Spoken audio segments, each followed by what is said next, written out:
Muito bem, pessoal. Vamos fazer agora uma revisão da nossa matéria, da nossa segunda unidade, o Beit Midrash, aula 2.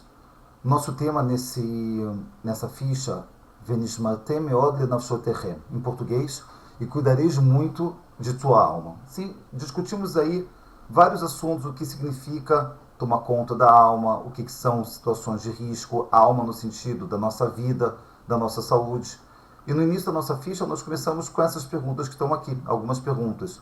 O que são comportamentos de riscos? Esportes radicais fariam parte dos comportamentos de risco? Beber bebidas alcoólicas em pequenas quantidades seria considerado comportamento de risco? Qual é o fator de influência para os comportamentos de risco? Então, todas essas discussões nós trouxemos em sala. Vocês trouxeram várias coisas inteligentes, importantes. Será se andar na rua, então, não é um comportamento de risco? Andar de avião, andar de helicóptero, saltar de paraquedas? Discutimos esses vários fatores e falamos assim, de uma forma geral, tudo que a pessoa não precisa se colocar nessa situação, isso é um comportamento de risco. Andar na rua, não tem jeito de não andar na rua. Pegar uma condução, não tem jeito de não pegar uma condução. Mas quando a pessoa se coloca em situações, em alimentos que podem trazer para ela problemas, bebidas podem trazer elas problemas, como o assunto do álcool. E andamos em algumas áreas, em algumas fontes judaicas que lidavam com esse assunto. Vamos lembrar que a gente começou essa aula com um filme. A gente viu aquele filme de um seriado chamado Everwood, onde tinha um rapaz que ele era bulímico, ele tinha um problema de alimentação, mas ele fazia isso porque ele queria ser um campeão daquela luta greco-romana que ele lutava. Em algum momento do filme a gente parou e discutiu o que levou o garoto a isso. Ele mesmo fala que os colegas, antes ele era mal visto, ele era fraco, ele era dominado. Agora ele passou a ser bem visto, fraco, forte. Ninguém mais discordava dele, ele não precisava seguir mais ninguém. Então a gente viu alguns momentos importantes no nosso vídeo que levou a gente a esse debate, esses pontos de debate, pontos de reflexão, para vocês entenderem um pouco mais o que é realmente esses pontos de risco, ok? Então vamos primeiro daqui guardar o ponto central dessa aula, Venishmatem meod nafshotechem. Venishmatem foi que é de shmirah, lishmor, guardar, meod, muito, nafshotechem vem de nefesh, que é igual a nefshamah, é a nossa alma. Guarde muito a sua alma, ou seja, cuidareis muito da tua alma no sentido de vida. Guardem muito a sua vida, cuidem da sua vida. Ok? Baseado nisso, a gente começou com a nossa primeira fonte, a fonte Rambam, Maimônides. Vocês pesquisaram para mim um pouco do que é Maimônides, quem ele foi, a época que ele viveu. Tudo isso está aí na ficha de vocês, a pesquisa que vocês fizeram no final. Mas vamos ver aqui alguns conselhos que Maimônides deu para a gente em relação ao cuidado da vida. Vamos lembrar que Maimônides ele foi um grande rabino, um grande sábio da Torá, mas junto com isso ele também era médico, ele era um filósofo, ele era médico. Ele dá para a gente alguns conselhos na medicina, alguns conselhos médicos. E vamos ler alguns deles. Eis que manter o corpo sadio e completo é um dos caminhos desejados por Deus, pois não é possível que a pessoa entenda ou se aprofunde na sabedoria do Criador estando o corpo doente. Ou seja, muito cuidado com o assunto do corpo doente. Por isso, o ser humano deve se afastar das coisas prejudiciais e se acostumar com coisas sadias e curadoras para seu corpo. São essas: somente beber quando estiver com sede, somente comer quando estiver com fome, certo? Não segurar as necessidades fisiológicas nem só por um momento, mas liberar imediatamente. Maimônides, Rambam, ele entendia que isso podia trazer coisas prejudiciais para o corpo da pessoa. E vocês perceberam, ele não está trazendo aqui nada de espiritual, não está mandando rezar, estudar, cumprir mitzvot. Para ele, parte dos mitzvot é você tomar conta do seu corpo, tomar conta da sua vida. E através da alimentação correta, da forma certa de comer, da forma certa de beber, da forma certa de cuidar do seu corpo, inclusive suas necessidades fisiológicas, como fazer, como não segurar e tudo mais. Então, isso aqui é uma pequena amostra dos conselhos do Rambam. Ele tem alguns capítulos onde ele fala essa parte dos conselhos, de como a pessoa tem que lidar, como ela come, sobre tomar banho, sobre ginástica, exercício físico. Ele traz muitos detalhes sobre como deve ser a vida sadia da pessoa. Aqui eu trouxe para vocês só uma pequena amostra, um pequeno exemplo do que ele fala. Mas como eu disse agora, tem muito mais do que isso. Esse era o Mekor 1, logo aí na primeira página da apostila de vocês. Mekor 1, a primeira fonte.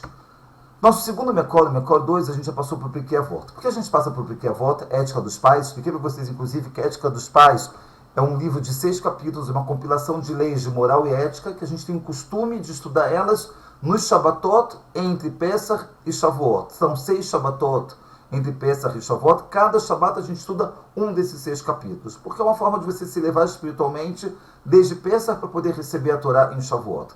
Mas, pessoal, a gente passa para Masechet Avot porque agora a gente deu um pulo. Nós discutimos sobre qual é o maior influenciador dos comportamentos de risco das pessoas. E a gente chegou à conclusão que, na maioria das vezes, as pessoas são levadas a comportamentos de risco pelo meio que ela vive, por um amigo próximo, pela vizinhança que ela está. São esses, na maioria das vezes, os influenciadores para os comportamentos de risco das pessoas. Então, a gente passou para a ética dos pais, Pirkei Avot, justamente onde o Pirkei Avot fala sobre essas influências, sobre as pessoas, sobre os fatores que nos influenciam. O primeiro deles, a gente fala sobre Nitai Arbeli, um sábio, Nitai Arbeli, que ele fala para a gente o seguinte: afasta-se do mau vizinho e não se junte ao malvado, e não desista perante as desgraças. Nos atemos a esses 2 primeiros ensinamentos. Afaste do mau vizinho e não se junte ao malvado. Ele já começa falando que a pessoa tem que seguir um caminho de não andar com maus vizinhos e com malvados também. Essas pessoas podem levar para ele um comportamento ruim, uma forma de vida ruim. Maus vizinhos e malvados influenciam a pessoa. Então, Nitai Arbeli já fala: se quer procurar um bom caminho, afaste-se do mau vizinho e não se junte ao malvado. Nessa mesma ideia, a gente vê a história de Rabbi Yohanan ben Zakkai. Rabbi Yohanan ben Zakkai, ele tinha 5 discípulos.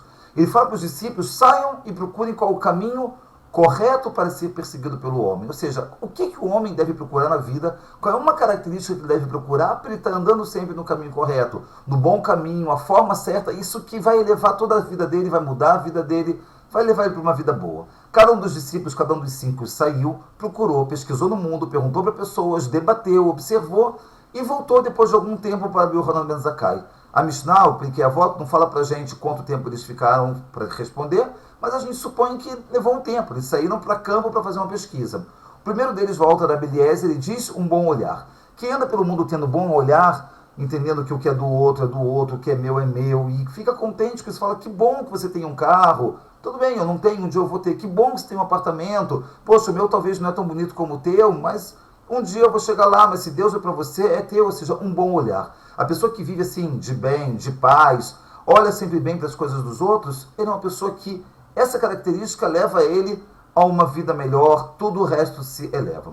O segundo deles, Rabbi Yoshua, ele diz uma outra coisa: um bom amigo. Procura ter um bom amigo.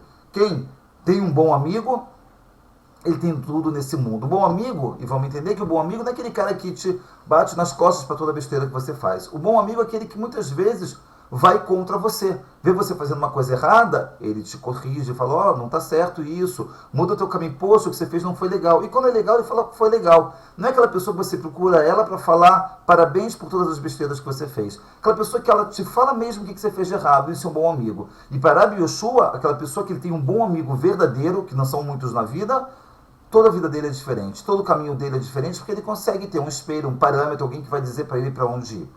O terceiro, Rabbi Yossi, diz o bom vizinho. Aquela pessoa que tem um bom vizinho, ou seja, que tem uma boa vizinhança, a boa vizinhança influencia tudo. Não só ele, a família, a casa, toda a redondeza, uma boa vizinhança faz a pessoa também ir num bom caminho. O quarto, Rabbi Shimon diz o que observa um nascido ou ocorrido. Explicamos que observa um nascido ou ocorrido é aquela pessoa que ele está sempre no mundo aprendendo com os erros do que já aconteceu. Ele vê o que já nasceu no mundo, o que pessoas já fizeram anteriormente a ele, coisas erradas ou coisas certas, e com isso ele aprende. Ele não precisa errar novamente para poder aprender. Tudo já aconteceu no mundo antes. Se você observa o que já aconteceu, se você é uma pessoa que já está ligada no passado, o seu presente pode ser diferente. Não vou errar de novo para aprender a fazer. E por último, Rabbi Elazar diz um bom coração. Aquela pessoa que tem um bom coração, ele tem tudo. Ele tem um bom olhar, ele vai achar bons amigos, ele vai ter bons vizinhos, ele vai aprender a observar o que já aconteceu no mundo, é o bom coração. Bom coração é uma coisa que tem que ser formada, a pessoa tem que aprender, tem que se treinar, tem que aprender a ser uma pessoa boa, ter um bom coração de uma forma geral. No final, o mestre, Rabbi Yohanan ben Zakkai, quando ele observou tudo que os 5 discípulos falaram, ele concluiu que é melhor, ele apreciava mais as palavras de Rabbi Elazar ben Arah, que é esse aqui, Rabbi Elazar ben Arah, que diz que é o bom coração, porque ele diz que no bom coração tudo está embutido, tudo está incluído. Muito bem. No mesmo Rabbi Yohanan ben Zakkai, ele fala para os mesmos 5 discípulos: agora saiam e procurem o mau caminho do qual o homem deve se afastar. O que a pessoa tem que fugir para a vida dele não ser ruim, para a vida dele não tá prejudicada. E todos eles basicamente falaram o contrário do que eles falaram do bom. O que tinha falado um bom olhar, falou agora o mal olhado. Pessoa que anda fazendo mal olhado, ai, é uma inveja, ele tem, eu não tenho, que droga, ele passa a vida amargurado, a vida dele é ruim, a vida dele não é boa. Todo o resto acaba indo pro lixo, porque nada serve, ele está sempre observando o que o outro tem e ele não tem. O outro fala o mau amigo, Rabi Yoshua tinha dito bom amigo, agora se afaste de um mau amigo. Um amigo pode levar para os comportamentos de risco que a gente está falando, pode levar até para a sua vida acabar, pode levar para coisas ruins. Cuidado com o mau amigo. Rabi Yossi tinha dito bom vizinho, agora ele fala o mau vizinho, a mesma ideia. Rabi Shimon diz, ele tinha dito aquele que observa o que nasceu, agora ele fala aquele que pega emprestado e não devolve, a gente vai explicar isso no próximo slide. E Rabi Lazar diz o mau coração. Aquela pessoa que tem mau coração, ela é a pessoa pior de todas. Rabi Yohanan novamente conclui, como Rabi Lazar diz, que no mau coração está embutido todas as outras coisas. Então, pessoal, a primeira coisa, por que a gente trouxe essa Mishnah? É verdade que Rabi Yohanan ben Zakkai, ele escolheu as palavras do seu discípulo Rabi Lazar, o mau coração. Mas percebam que entre os 5 discípulos, 2 se manifestam em relação às influências. O mau amigo e o mau vizinho. Rabi Yoshua e Rabi Yossi, eles citam o mau amigo e o mau vizinho, ou o bom amigo e o bom vizinho, como sendo as coisas principais. Vejam aqui a tabela comparativa. Olha só. Entre os 5, bom amigo e bom vizinho, mau amigo e mau vizinho, a companhia, o que influencia a gente, é uma coisa que pode levar a gente para um caminho muito ruim. No nosso assunto, comportamentos de riscos, sem dúvida nenhuma, o bom amigo e o bom vizinho te afastam deles. O mau amigo e o mau vizinho te levam para o comportamento de risco. Cabe a gente agora discernir qual é o bom amigo. Falei já no slide anterior que o bom amigo, fica atento. Se tudo que você faz, a pessoa fala para você parabéns, talvez não é um bom amigo, talvez não é um bom vizinho. O bom amigo, o bom vizinho, é aquele que às vezes te repreende, fala, não está certo. Pô, você gritou com teu pai? Não está certo. Poxa, você bebeu álcool demais? Poxa, não devia ter bebido, cara, não está certo. Não é aquele que faz as besteiras junto com você, te fala sempre parabéns pelo que você faz. Esse é o agradável. Talvez esse é um colega, mas ele não é um amigo de verdade, e nem é um vizinho de verdade. E por isso a gente trouxe essa Mishnah, por conta desses 2, do Rabi Yoshua e do Rabi Yossi, no positivo e aqui no lado negativo. Ok? Esse é o ponto principal dessa Mishnah. Mas a gente queria explicar também mais essa parte. Os únicos que aparentemente o contrário, não foi exatamente o contrário, era Rabi Shimon, que no positivo ele fala o que observa, o nascido. E no negativo ele fala aquele que pega emprestado e não devolve. Explicamos na sala que a relação entre essas duas coisas, que aquela pessoa que pega emprestado e não devolve, ele não observa já com os erros do passado. Ele não observou que pessoas que na hora que estavam precisando pegaram emprestado e não fizeram conta como eu vou devolver. Ele só quer emprestado na hora. Na hora que ele tem que devolver, ele fala, mas eu não tenho para pagar. Ou seja, ele corre no erro de não observar o nascido. Ele não poderia ter pego uma coisa emprestada se ele não soubesse que poderia pagar isso no futuro. Então, por isso que ele faz realmente como se fosse o contrário. Por um lado, o que observa o nascido, e a coisa ruim é aquele que pega emprestado, e emprestado nem sempre é dinheiro. Às vezes, alguma outra coisa que ele não vai poder tomar conta dela, coisas que ele não vai ter como pagar na continuação. Ok? Nossa próxima fonte, nós contamos para vocês sobre o problema do mau vizinho de uma forma geral. Contamos nessa parte a história de Korah. Sim? Korah e Adató. Korah e seu grupo. Expliquei que o Korah ele era um primo de Moshe. E Korah ele reclamou com Moshe que ele queria pegar a liderança do povo no lugar de Moshe. Ele achava que ele devia ser o líder na frente de Moshe. Ele fez toda uma encenação, a gente contou em sala, que ele perguntou para Moshe, ele trouxe um tzitzit, o tzitzit como o meu tzitzit, e ele perguntou se o tzitzit que tem tcheret, tem aquele fio azul, se a roupa é toda azul, precisa de um fio azul? Moshe falou, lógico que precisa, e todo mundo riu de Moshe. Depois ele perguntou sobre uma casa que ela, cheia de livros, ela precisa de uma mezuzá na porta, enquanto dentro dos próprios livros estão escritos o texto da mezuzá. Moshe falou, lógico que pode, lógico que precisa, mezuzá é uma coisa, livro é outra, e todo mundo riu de Moshe. E o que estava por trás dessa história era que ele queria dizer, se todo o povo é sagrado, precisa de um líder como Moshe? Não precisa, mas no fundo, ele queria ser o líder. Mas o nosso grande ponto aqui foi que está escrito na Torá, no Sefer Bamidbar, no capítulo 17, e Korah pegou no sentido de convocou, filho de Itzhar, neto de Kehat, bisneto de Levi, Datan Veaviran, filho de Eliav, Yon ben Pelet, filho de Reuven. Ele leva os filhos de Reuven. Num passuco mais para frente, conta que ele levou 250 pessoas de Reuven junto com ele. Já não foi só suficiente que ele foi lá discordar de Moshe, mas ele levou toda uma turma com ele. Detalhe, ele era da tribo de Levi. o que as pessoas, 250 pessoas da tribo de Reuven, e mais essas pessoas que estavam aqui, foram fazer junto com ele. Então, nós trouxemos Urashi. Urashi explica baseado no Talmud. Urashi explica conforme o acampamento no deserto. Eu mostrei para vocês em classe o acampamento no deserto. E a gente viu que a tribo de Reuven, ela ficava acampada exatamente do lado da família de Kehat, do lado do Korah. Korah era da família de Kehat. E está escrito o seguinte, Datan ve'Aviran, pois a tribo de Reuven acampava ao sul, vizinho de Kehat e seus filhos, que acampavam também ao sul, e assim participaram da discórdia de Korah. Termina Urashi falando, coitado do malvado, coitado do seu vizinho. Em hebraico, oi larachá, oi lishrenó. Oi, coitado do rachá, do malvado, vocês aprenderam na nossa aula 1 que era rachá. Oi lishrenó, shrenó é shachen, seu shachen, shachen sheló, coitado do seu vizinho. Urashi então conclui para a gente que as 250 pessoas da tribo de Reuven que foram arrastadas junto com Korah, foram arrastadas porque eram vizinhos de um mau vizinho, vizinho do Korah, que resolveu fazer uma discórdia contra Moshe. E todos esses caras, a Torá conta para a gente no final que aconteceu o milagre, a terra se abriu, eles foram engolidos pela terra, mas o que levou eles a essa discórdia junto com Korah, contra Moshe, que em última instância era contra Deus, que foi Deus que instituiu Moshe? A vizinhança ruim. Eles tinham um vizinho ruim, Korah, e foram influenciados por eles. Então, tá vendo como maus vizinhos podem levar a gente a um comportamento de risco? Nesse caso aqui não era bebida, não era fumo, não era droga, não era fazer esportes que te colocam racha na rua, era simplesmente discordar de um líder Moshe, o que era um risco espiritual. E o que leva eles a esse risco?